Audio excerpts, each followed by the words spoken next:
Do you remember Vegas in the 80s? $40 rooms, $6 prime rib, comped just for showing up. That Vegas is dead. The owners killed it because they would rather sell the land than fix the building. Tonight, 8 casinos they are running into the ground, and which one gets torn down first? We start at number 8. Number 8 is the Westgate Las Vegas, and the first thing you notice from the outside is that purple. A faded, dusty purple that used to signal something bold and now just signals age. The building sits northeast of the Strip, surrounded by parking lots and convention halls, and that location was always the bet. Fill the rooms with conference attendees and group bookings, and the casino takes care of itself. That bet has not paid off since 2020. David Siegel's Westgate Resorts took over this property in 2014, and the debt from that purchase never fully cleared. The company runs lean everywhere it operates. Lean at a convention hotel means something specific. You defer the structural work, patch the cosmetics, and pray the group bookings come back. They have not at pre-COVID volume. The convention pipeline that used to keep this building at healthy occupancy midweek dried up and has not fully recovered, which means on a Tuesday in March, you are looking at a building with roughly 3,000 rooms and a fraction of them occupied. The bones here are from 1969. The International Hotel, the Hilton, the LVH. It has had more names than most properties on the Strip.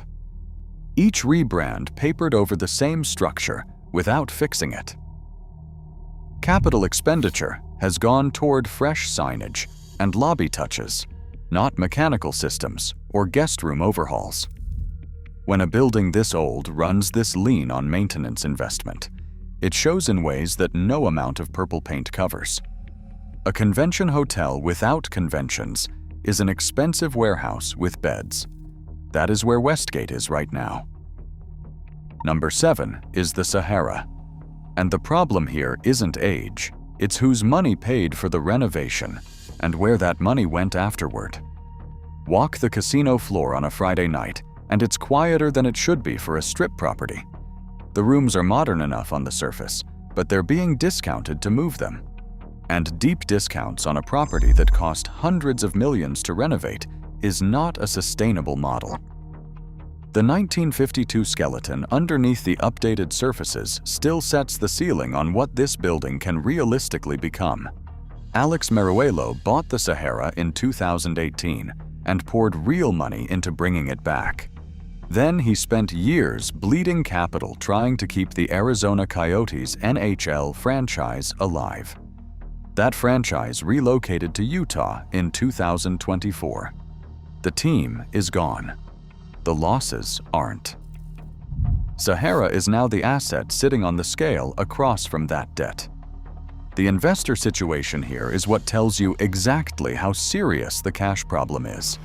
Chinese investors who were owed roughly $200 million weren't paid back. They were offered a 14% equity stake in a struggling Las Vegas hotel instead. That's not a settlement. That's a confession that the cash isn't there. When you can't return investor capital and your primary asset is actively being shopped to buyers whose opening question is about demolition economics rather than hospitality upside, you're not operating a casino. You're holding an auction. The Sahara isn't in trouble. It's already on the block. Number 6 is the Strat, and the problem here is geography dressed up as a hotel. The tower looks alive on a Saturday.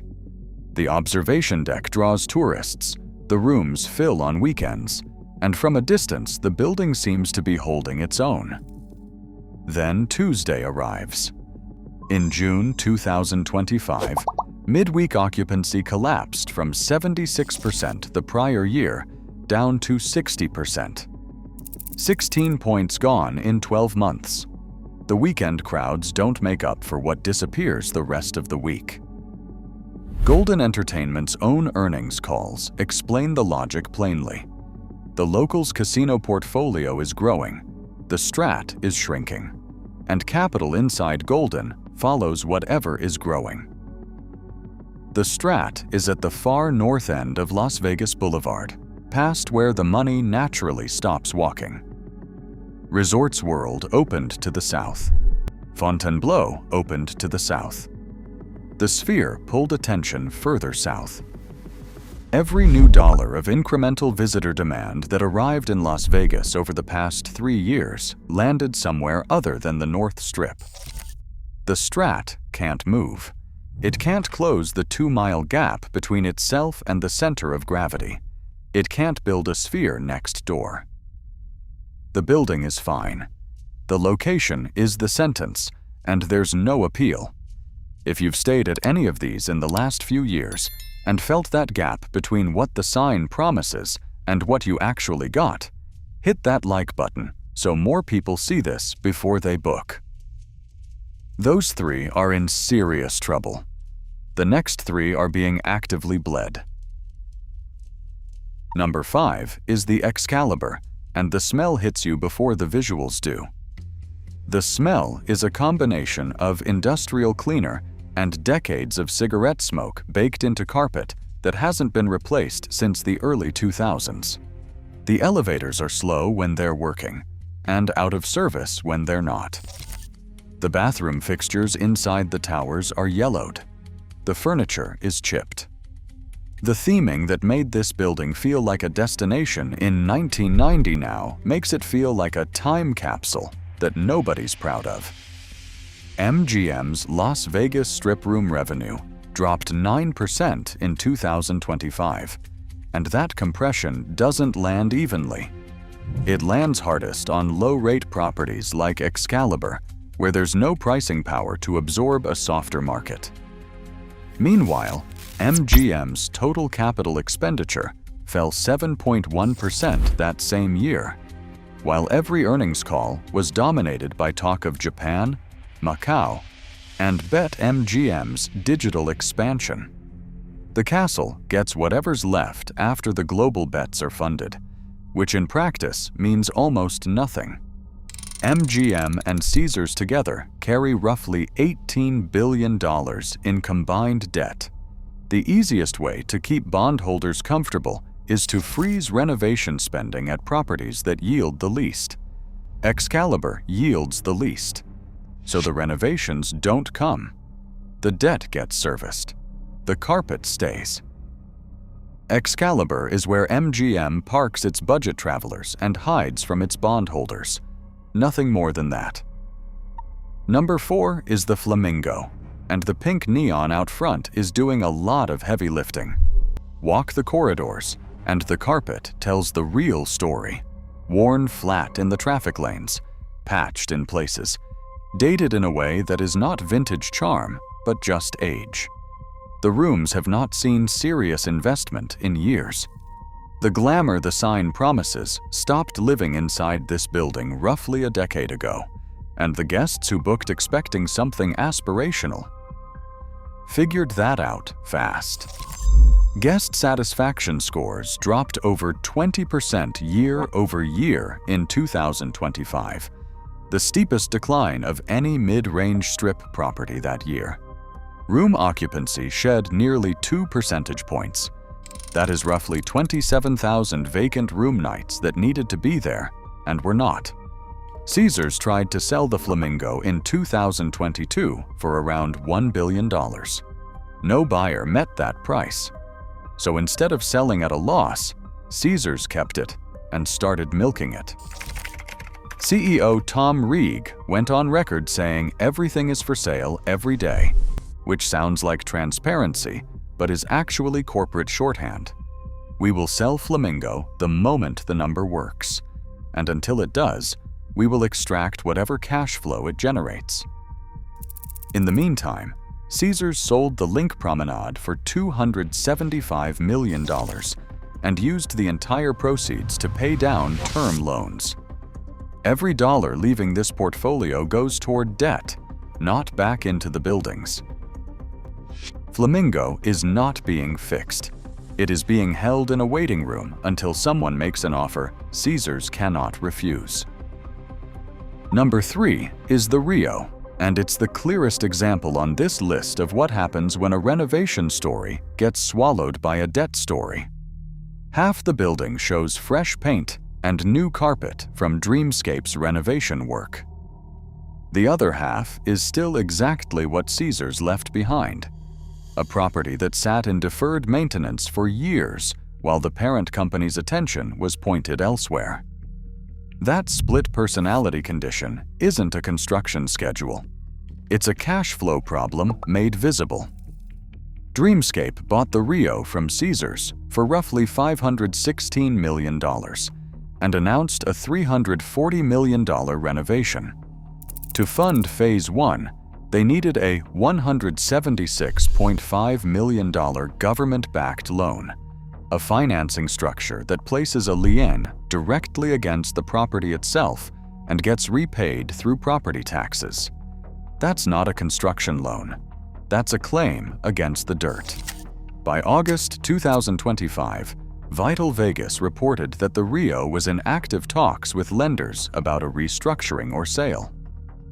By 2026, Kennedy Lewis Investment Management, a private credit fund that specializes in distressed asset workouts, had taken majority control and pushed Dreamscape to a minority position. That's the tell. When a distressed credit fund takes the wheel, the conversation stops being about renovation timelines and starts being about recovery scenarios. Nobody accidentally walks into the Rio, and locals who remember what Caesars let it become aren't coming back for new light fixtures. The debt is now the loudest voice in the room.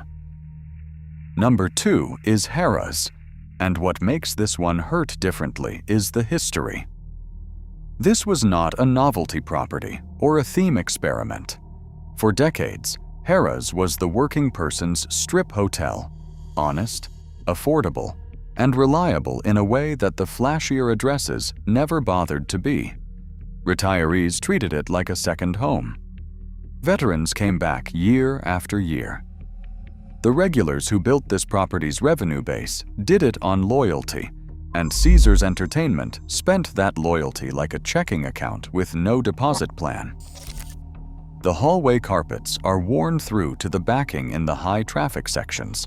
Stale smoke has soaked into every fabric surface in a way that cleaning cycles do not touch anymore.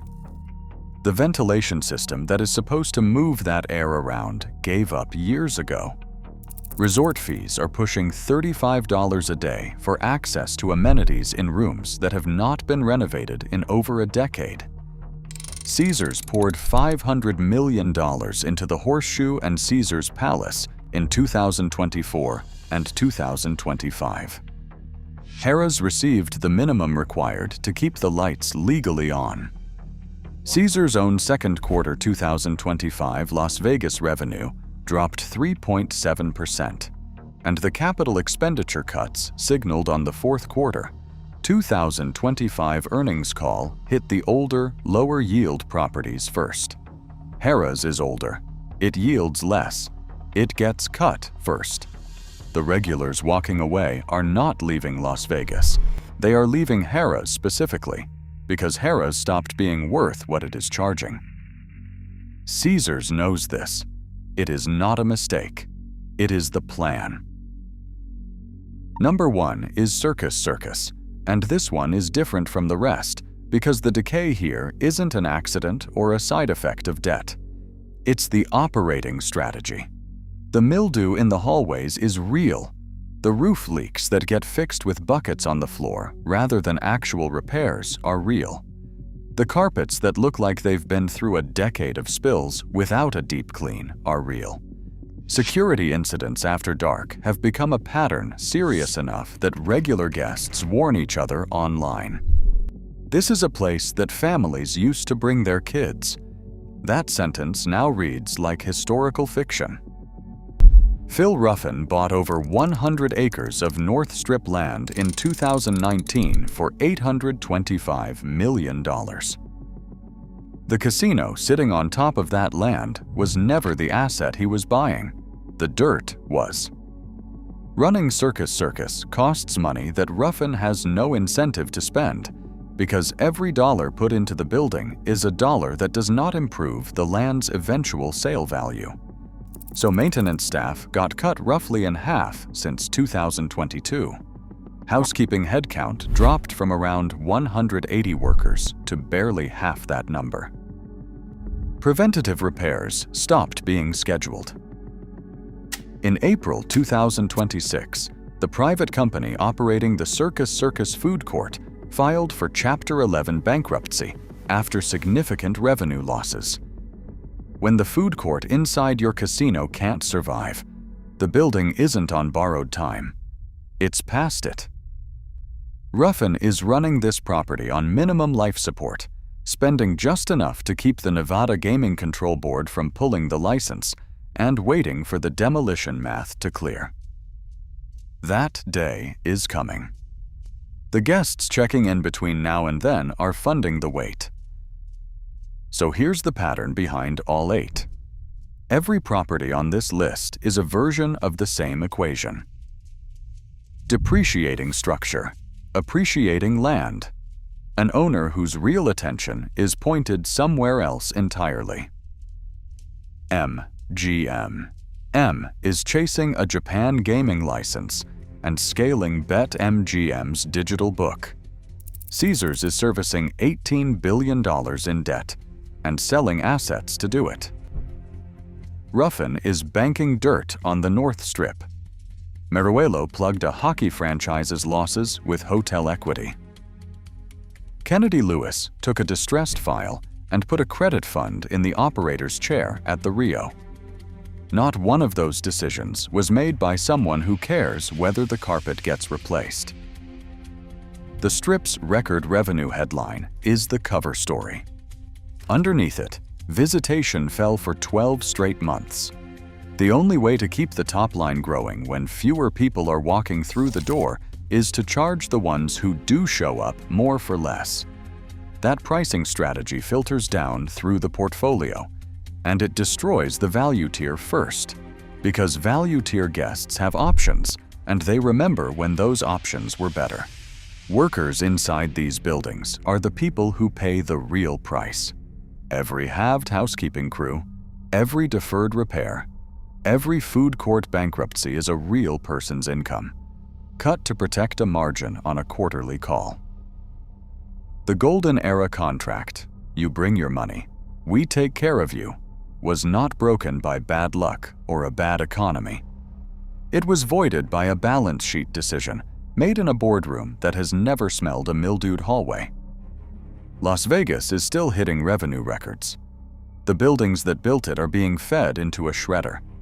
The land is worth more than the legacy, and right now, that math is moving faster than anyone predicted. Tell me in the comments which of these you stayed at, and what year. And if you think I'm wrong about any of them, say so. I read every one.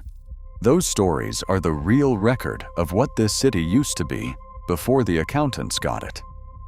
If you want to see where this road ends, our video on Mississippi's dying casinos shows you exactly what the final stage looks like. The pattern is the same. The outcome is further along. Subscribe so you're here when the next property on this list makes the news, because one of them will. And it won't be a surprise.